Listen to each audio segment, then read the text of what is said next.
L'Algérie, sol brûlé, arrosé de sang et de larmes. L'arc-en-ciel, symbole de lumière et de liberté. Aux côtés de son armée de libération nationale, le peuple algérien lutte pour sa liberté et sa dignité contre la brutalité des envahisseurs français dont la domination coloniale s'exerce depuis près de 150 ans. En de nombreux points du territoire, l'armée de libération nationale algérienne lance des attaques incessantes contre les transports et le ravitaillement de l'ennemi, lui causant de lourdes pertes.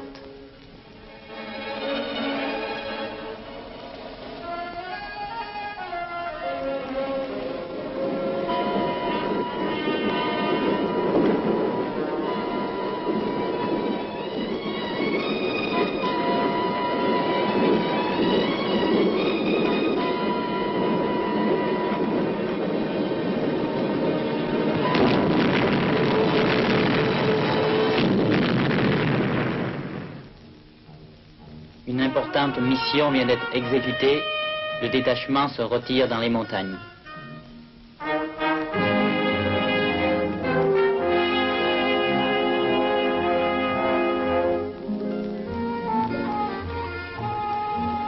Ils sont venus de tous les coins du pays pour participer à la résistance et entrer dans leur armée.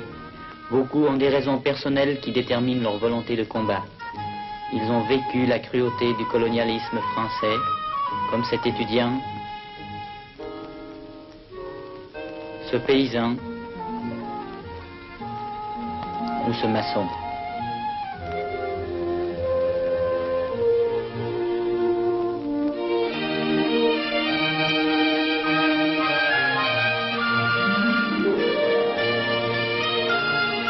L'armée est une grande communauté. Officiers et soldats sont comme des frères, une grande famille au combat comme au repos. Le moral et la discipline naissent de la volonté commune de conquérir la liberté pour leur patrie.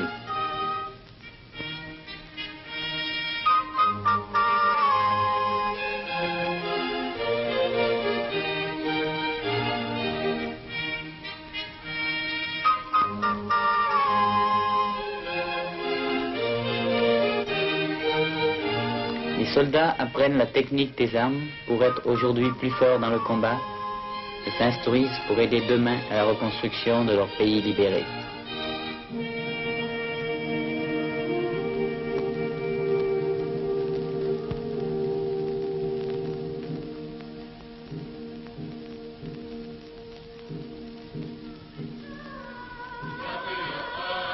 Leurs chants parlent de liberté et de la solidarité des peuples arabes.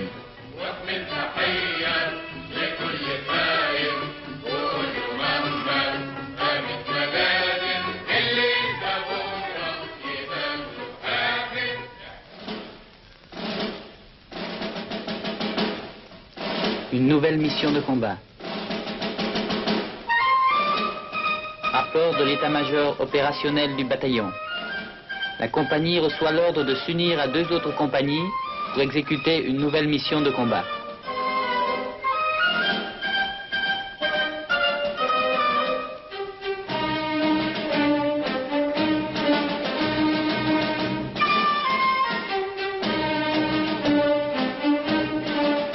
Le capitaine, commandant la compagnie, vérifie la capacité de combat de ses soldats et de leurs armes.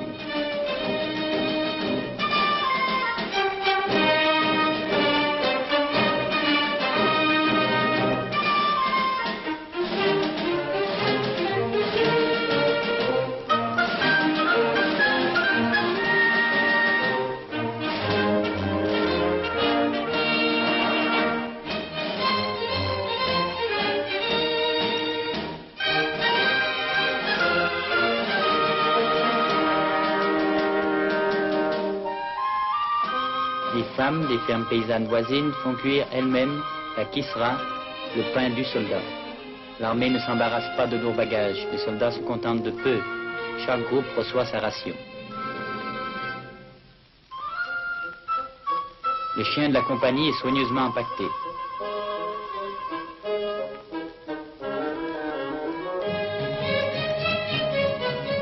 Ils n'ont que des mulets alors que l'armée française est complètement motorisée.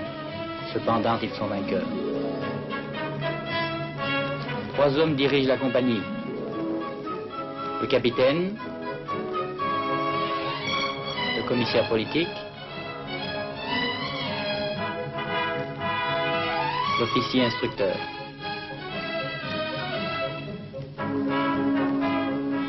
Cette troupe doit être légère et mobile. Elle est toujours là où l'ennemi ne l'attend pas.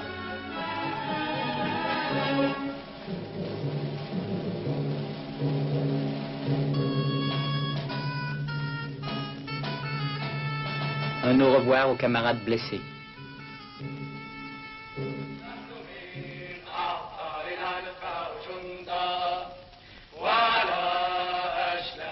La compagnie part au combat. Elle n'avance pas seule. Des milliers d'yeux gardent son chemin. Son chemin à travers les ravins et les forêts, à travers les sommets inhospitaliers et les plaines désertes. L'amour de tout un peuple l'accompagne.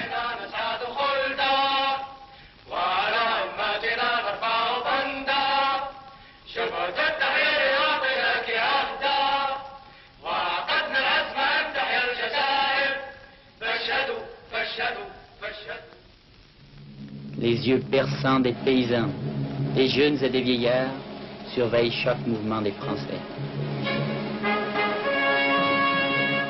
Les femmes luttent courageusement aux côtés des hommes. Beaucoup d'entre elles portaient encore le voile de l'islam il y a peu de temps. Aujourd'hui, elles sont infirmières dans l'armée algérienne.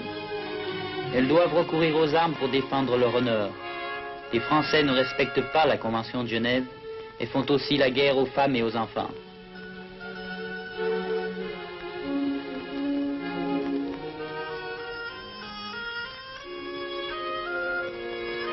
Mais ces femmes n'aident pas seulement à panser les blessures du combat, elles aident aussi les habitants des villages dans la misère. Elles luttent contre la faim, le besoin et la maladie, conséquence de 4 ans de guerre et de 150 ans d'exploitation.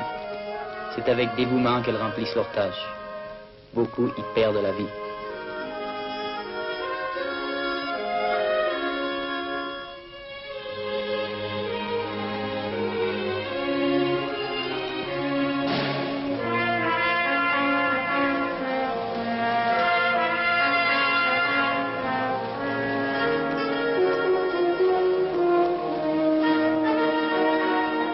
L'armée et le peuple ne font qu'un. Les paysans partagent de bon cœur leur pain avec les soldats, car ce sont leurs libérateurs, des hommes qui risquent leur vie pour une Algérie indépendante.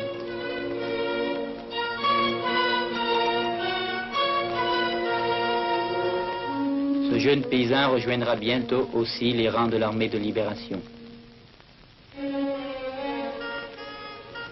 Le jour, les paysans des villages offrent un abri aux soldats contre les avions ennemis. La nuit, les combattants cheminent à travers les plaines.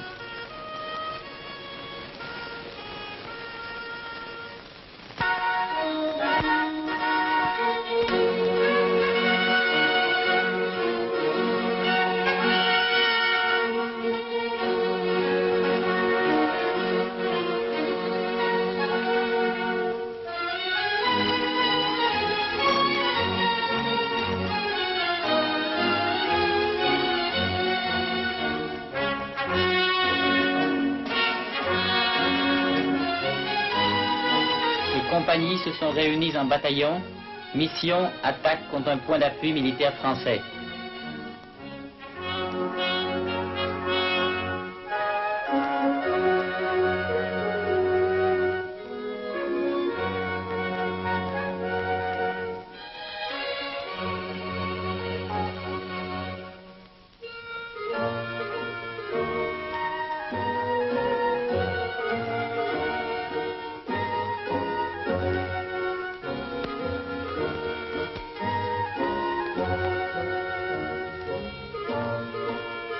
Repos jusqu'à l'attaque sur les positions de départ.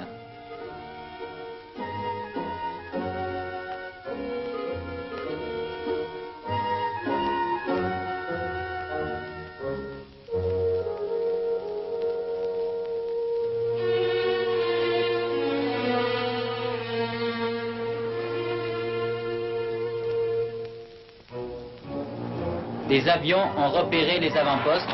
Les mitrailleuses leur réservent un accueil chaleureux.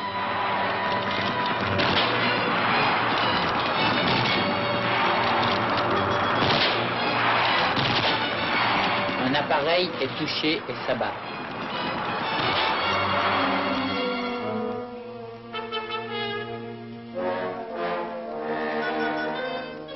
Sur les débris des ailes, le drapeau tricolore, jadis symbole de liberté et de fraternité, mais aujourd'hui symbole d'oppression coloniale et de génocide pour les Algériens.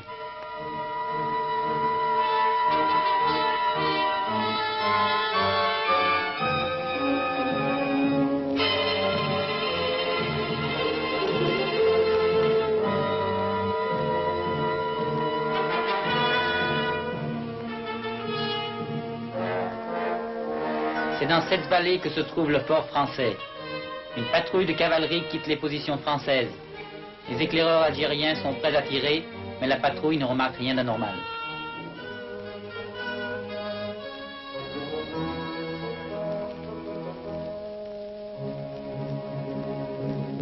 Ces déserteurs viennent du camp français.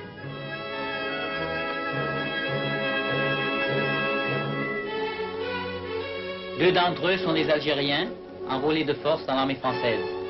Ils ont obtenu le mot de passe par l'intermédiaire d'agents de liaison.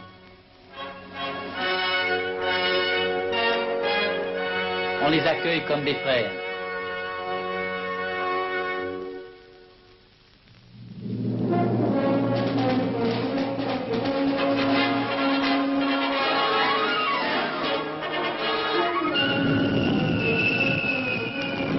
L'attaque commence. Les mitrailleuses et les lance-grenades ouvrent le feu sur le camp militaire ennemi.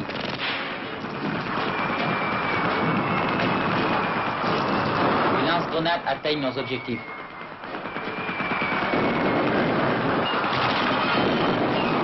Les parachutistes français tentent une contre-attaque.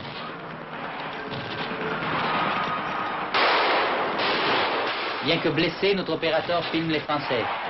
Son assistant essaie de le sauver. Il est tué.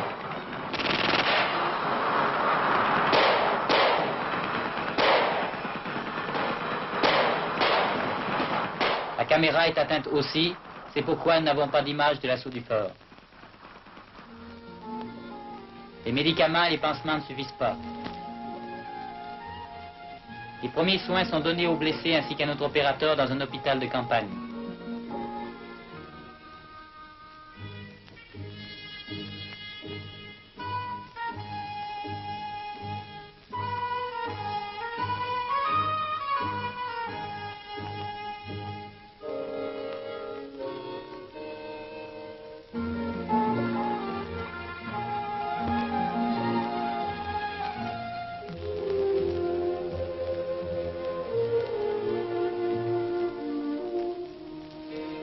Nos premiers pas nous mènent aux ruines calcinées du fort français.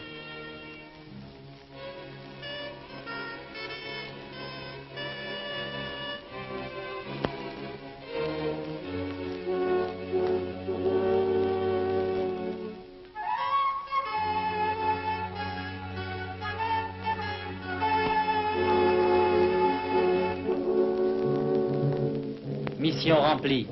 Les armes conquises compléteront l'équipement de l'armée de libération nationale. Elles vont être utilisées dans les prochains combats contre ceux qui espéraient s'en servir pour écraser la révolte.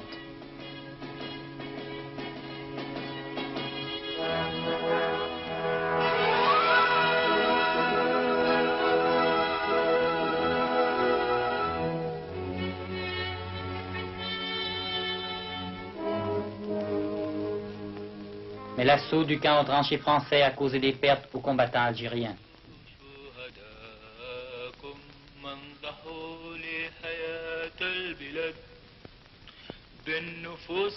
Ils n'ont pas honte de leurs larmes. Ils haïssent cette sale guerre, mais ils savent que la paix et l'indépendance ne se conquièrent que par la lutte. Leurs frères et leurs amis ne sont pas tombés en vain.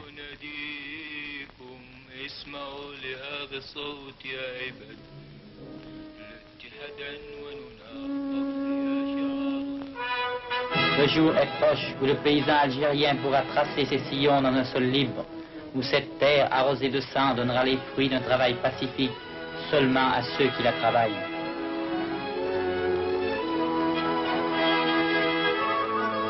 Et les soldats de l'armée de libération partent vers de nouveaux combats, jusqu'à ce que la flamme de la guerre d'Algérie s'éteigne pour toujours et que la paix règne, jusqu'à ce que le peuple algérien soit maître chez lui.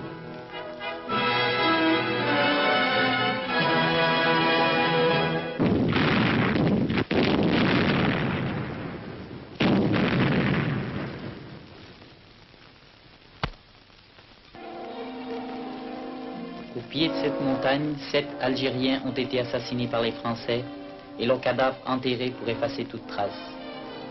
Dans la vaste plaine, l'herbe recouvre de sa verdure le lieu de leur dernier sommeil.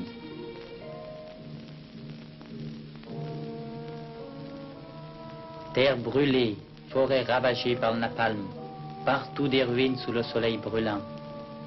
À perte de vue, ce ne sont que demeures dévastées. Comme ce pays pourrait être beau.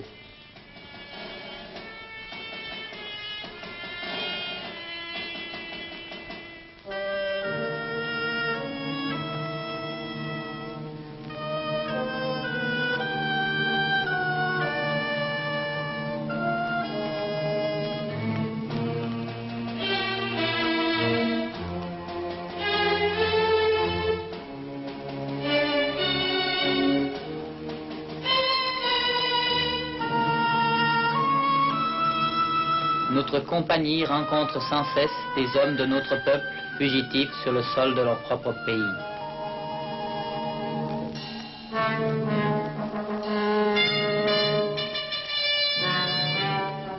Plus de 300 000 Algériens ont abandonné leurs villages en ruine. Les Français ont créé des zones interdites. De tels actes ne seront jamais pardonnés. Le pays saigne de milliers de blessures.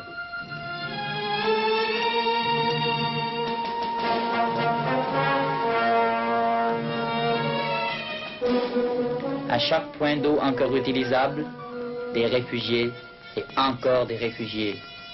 Comme il est difficile dans ces épreuves de ne pas perdre courage et de conserver l'espérance.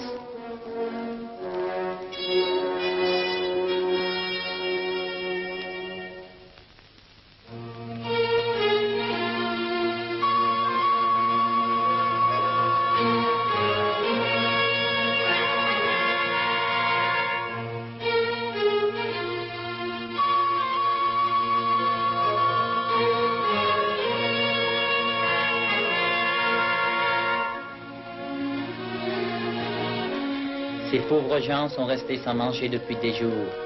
La patrouille leur donne la moitié de sa maigre ration de blé. Pas un soldat ne s'en plaint.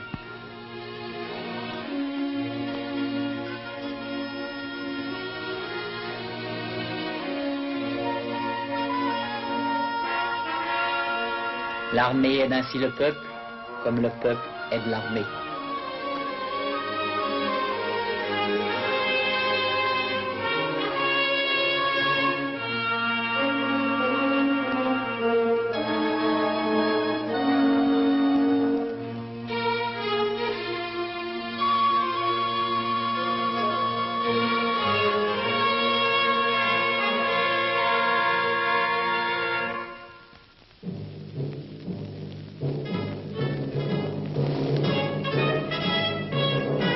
La marche continue dans les montagnes vers de nouveaux objectifs de combat.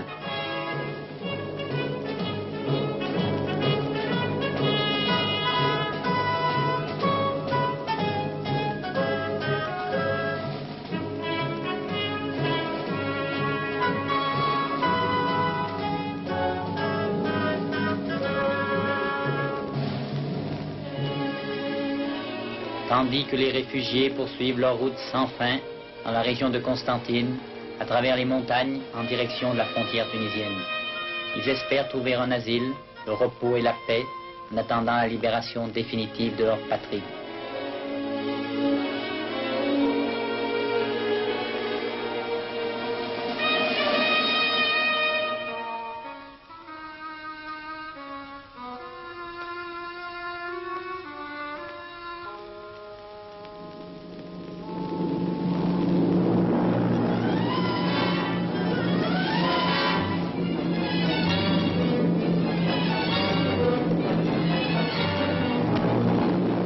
Et voici de nouveau ceux qui portent la mort, les avions américains aux couleurs françaises, assassinant les femmes, les enfants et les vieillards sans défense.